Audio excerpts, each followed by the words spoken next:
Hey, Winston here, and today we are going to talk about how to run your numbers if you're looking at buying a new home or building a new home or whatever asset you want to buy. How do you run the numbers? How do you figure out whether you're going to make a profit or not make a profit, regardless of what you're buying? So this right here, we're going to be talking about buying a home, obviously, because that's what I center around, but you can take what we're talking about and you can apply it to whatever you would like to apply it to. So we're going to buy a home right now, and that cost of that home is going to be $200,000. When you're running your numbers, you're going to insert whatever number you think you're buying this house for, or whatever number you're offering on the house, and you're going to put your number there, okay? That number interchange is whatever you want to put in there. The next thing we're going to do is we're going to figure closing costs. Now, I'm figuring closing costs at 6% on this because this particular deal, as we're looking at it, or I'm sorry, at 3%, we're not paying for a bank to do anything. This is an all-cash deal, so we're not paying as much in closing costs. If we had a bank loan being done, there would be some origination fees and some more costs that's added from the bank side. So we're not doing that on this one. So that closing costs, if you're doing a loan or something, that may go up to 4% to 6%, somewhere up in there. You just gotta call your bank, find out what it's gonna cost for origination fees and everything on your loan. I'm gonna go through this real fast. What are our closing costs? We got attorney fees, origination fees from your bank. We got prepaid interest if you're gonna buy down your rate. Escrow deposits, that's taxes and insurance you put in a deposit so that the bank always has that money to pay your taxes and insurance when it comes due every year, and you don't have to actually save for it. Recording fees, there's gonna be a fee to record it with the state and the county. There's gonna be a fee that they're gonna charge you to underwrite it. They're gonna check over your books. They're gonna make sure everything is legit, everything is okay, you can afford to do it. And they're going to charge you a fee for that because that takes time for somebody to do that. Then they're going to have some prorated taxes they're going to do, some insurance, home inspection fee if you're going to get a home inspection, which I would definitely recommend. So on this particular house, we said we had 3% closing costs. I'm also looking at the house and like, okay, I got to put some money into it. So we're going to put a new kitchen in it. We're going to put a new roof on it. We're going to do several things to it. So I'm going to do $48,000 worth of repairs. So my total investment in this particular home will be $254,000. That is going to be the number we're working with, the $254, for the purchase price. It'll include all of this. That's what total out-of-pocket money. Our yearly revenue is going to rent for $2,500 a month. $2,500 a month. We multiply that times 12 months, and what do we get? $30,000. Simple math. Even Nick can do that math. You could do that, right? I think so. I would take your crack at it. Probably gotta have your phone out and stuff like that still, maybe. Yeah. It's amazing how dumb we get as, I am getting more and more like I use my phone for everything where I used to never use, like 2 times 6. So $30,000 a year on revenue. I'm gonna do the revenue, I'm gonna do everything by the year, not necessarily by the month. A lot of times when I break stuff down, I'll break it down yearly and monthly because I want to look at it both ways.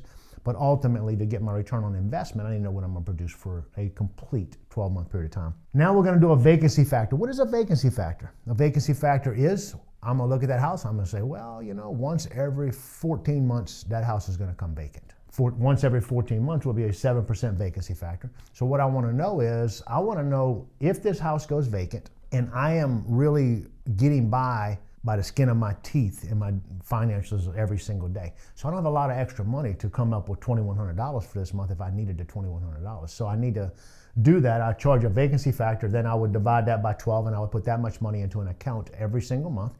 So at the end of the year, I have that money in an account. And then I would let it build up a little bit too. So you just keep on putting it in there. If you don't use it, you don't use it, but at least have it there. That way you always got that cushion and you don't have to worry about it. So vacancy factor is always important. I use 1 month every 14 months pretty much on everything.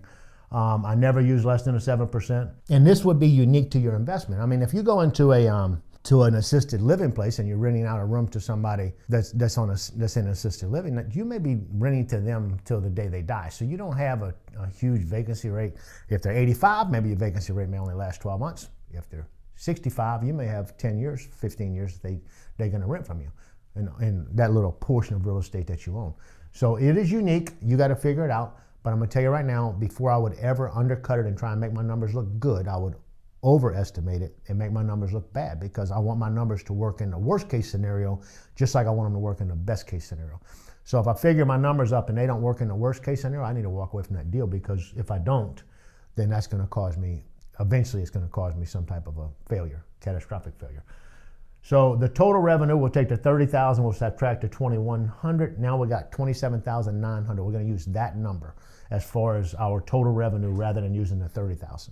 because I want to take into consideration this vacancy factor. Now, after we do the vacancy factor, I'm going to put in here property management fees, and I'm going to use 8% on property management fees. You say, well, I'm not going to use a property manager. I'm going to manage it myself. And I manage my own properties. But my labor isn't free. The people that work for me, their labor isn't free. So if you're going to manage it yourself, you should get paid for that time you spend managing it. And if the business won't pay you for the time you spend managing your home, then you probably don't need to get that home. If you start saying, well, I'm not going to charge, I can spend time over there, I'm not going to charge that, at least understand that you're cheating yourself out of a little bit of profit on that. I do that myself sometimes on stuff. I'll mow my own grass because I want to, but I don't, and I look at it like I ain't doing nothing else, so I just go mow the grass. That may be your case, that's fine, but just understand it. Understand it that $2,400, something happens to you and your spouse has to come in and manage that right there. Do they have the ability to manage it, or are they going to use a property manager? If they're going to use a property manager, it's going to cost them 8 to 10%. We need to put that in there so that when they run the numbers, it's there. Okay? Never leave any numbers out that may cause you some issues. Next thing we're going to consider is insurance. So we got a $254,000 house. That insurance is going to be about $1,500 a month, or I'm sorry, a year. We got to put that in our equation. Next, we're going to go into our property taxes. How much do we need to pay in property tax a year? Understand whenever you're buying a piece of property that if you look at Zillow, you look at the different places that have property taxes, they're going to give you the property taxes on this house, but the property tax is going to be at whatever value it was assessed at the last time. So if somebody bought it and they raise it 2, 3, 4% a year, year over year over year, and it doesn't keep up with inflation, and you go buy it and their tax appraisal says it's at $160,000 and you got it at $250,000, and that's what you got in it, they're going to charge you $250,000 on your taxes, so it's going to go up that much. So understand, you need to do the math on that right there on your property taxes. Do not assume anything. Do not assume anything on insurance. Call an insurance agent, find out that the insurance is going to be right. Make sure that you know exactly what you're going to pay, and don't guess and don't take fictitious numbers off of Zillow and different sites like that. Verify with your local provider, whoever you're using for your insurance. Your local real estate agent will help you get some of the property tax and stuff. Now just make sure you got everything. Don't just run off of it willy-nilly. Get it, make sure it's right. It doesn't do us any good to go out and work our behinds off and work our behinds off and work our behinds off and save up and save up and save up and go buy a house, and then that house still costs us money. We got to get that right. We're going to put a maintenance fee in there of $500. So I figured $500 a year on maintenance. All of my properties, whenever we put them in, they are 100%. I don't rent something that isn't. So if you're renting a property and you say, well, it's going to need a water heater, then you need to put something in there so that you can replace that water heater in 12 months or whatever it is, add a little bit of money to an account. You got stuff that needs to be done to it. You have to figure in.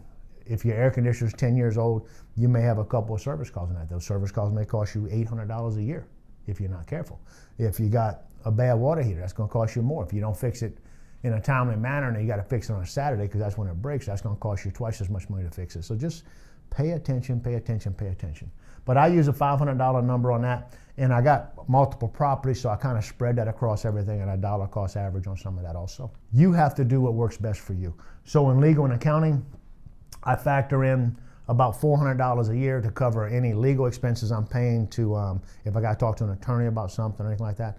And then I also have accounting. I'm gonna pay my accountant something for each individual property that they're managing for me. So I gotta pay the piper. Next thing I'm gonna do is I'm gonna take my total expenses. So I add all my expenses up. That comes to $8,500. That's gonna be our total expenses. We're using a 27.9 as our total revenue. That's gonna give us 27 minus the 85 is gonna give us $19,350 a year that we're making off of the house, right? We take all our expenses out of it for the year. We put all of our revenue to $30,000. We take out the vacancy factor right there. Now we got 27. We're taking everything from a worst case scenario. What if this happens? What if that happens? Can we make it? Can we make it? Can we make it? And yes, we got 19,000. So let's see what that return is.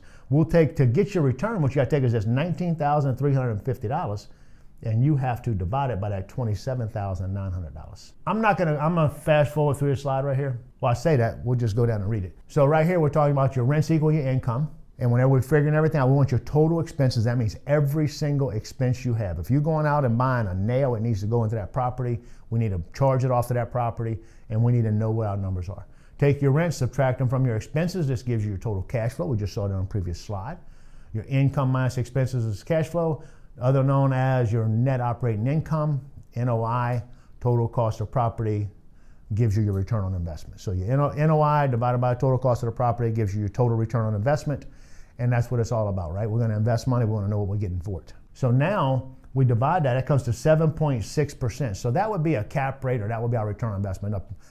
Some people have struggled with the fact of me using the word cap rate. That's just how I was taught. Cap rate is used more on commercial than it is residential, but it's the same thing. Your return on investment, your net operating income, it's all the same. It doesn't matter. So I got 7.6% right there on the cap rate. Would you buy it for 7.6%? I think right now in today's market, Nick, 7.6 is about as good as it gets. I mean, it's not a bad return right now, and it ain't what it was a couple years ago, but it's not bad. All right, we're not gonna go over that. We'll come back and do a different slide in a little while, but that covers running the numbers. Y'all have a great day.